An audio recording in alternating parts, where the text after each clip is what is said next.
Les enfants là m'ont regardé droit dans les yeux. Ils m'ont dit, Tata, Jésus là, il n'est pas plus fort que Naruto. Je vous dis, je vous ai bien entendu, hein, Jésus, il n'est pas plus fort que Naruto. Donc, c'est de là que tout est parti. Je vous explique. Restez bien scotchés. Je vais vous expliquer. J'ai organisé le premier, on va dire le premier camp de vacances avec les enfants, de mon expérience, hein, avec les enfants où j'avais donné comme thème, c'est Jésus le plus fort.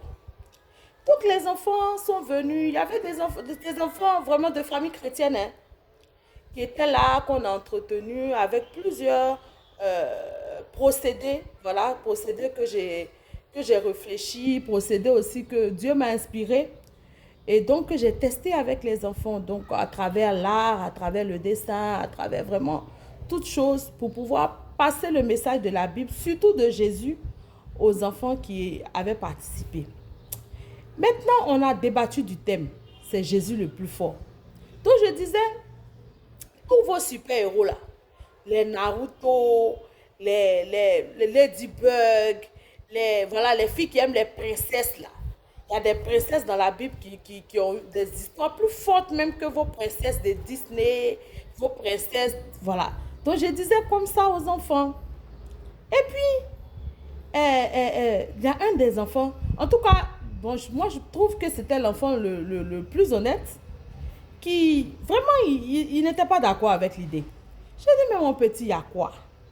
Il dit, Tata, c'est chic ce qu'on fait, on aime bien qu'on vient avec toi, là, qu'on est avec toi, on s'amuse bien, c'est intéressant, c'est vraiment, contrairement à ce qu'on fait à l'église, où souvent c'est un peu, on ne comprend pas toujours, mais quand on vient avec toi, on comprend bien, mais il y a quelque chose que tu as dit là.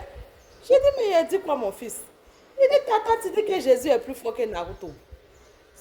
Naruto là, il est fort, hein? Naruto là. Il dit, mais Jésus là, il est mort et puis il est ressuscité. Il dit, mais Naruto là, lui, il ne meurt pas, hein? Il ne meurt pas même. Pour que, avant même que quelqu'un le tue même, et puis, il a déjà fini à toi. Donc lui, il ne peut pas s'arrêter comme ça, et puis les gens vont le frapper. Ils vont le rouer de coups, et puis ils vont le mettre sur la croix. Vraiment, Naruto ne peut pas s'asseoir, et puis ils vont lui faire ça.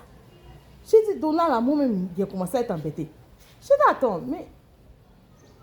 Et puis je lui ai dit, mais Naruto là, il n'est pas mort pour tes péchés.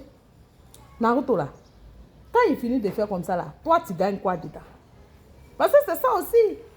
En tant que Jésus là, quand il finit de faire ça comme ça là, toi, demain là, tu vas aller au paradis. C'est quand tu as grandi, tu vas vieillir et puis tu vas aller chez Dieu là. Tu vas aller au paradis, ça c'est un. Et puis dans ta vie de tous les jours là, Jésus lui il est avec toi. Il t'aide. Quand c'est dû à l'école, il t'aide. Quand tu veux demander quelque chose à papa et puis ça ne fait pas, tu peux demander à Jésus. Jésus va mettre dans le cœur de ton papa et puis ton papa va te donner. Est-ce que Naruto là, lui, il est dans ta vie? Lui, quand tu finis de regarder les dessins animés et puis tu es éteint là, Naruto c'est fini. Ladybug c'est fini. Tout ce que vous connaissez là, quand vous finissez d'éteindre votre télé là, c'est fini. Et puis tous vos super-héros là, le super-héros des super-héros là, c'est Jésus. Parce que lui là, on sait, c'est réel. Il y a des gens qui ont vécu des choses avec lui. Vous-même, si vous priez, vous allez vivre des choses avec lui, des expériences avec lui.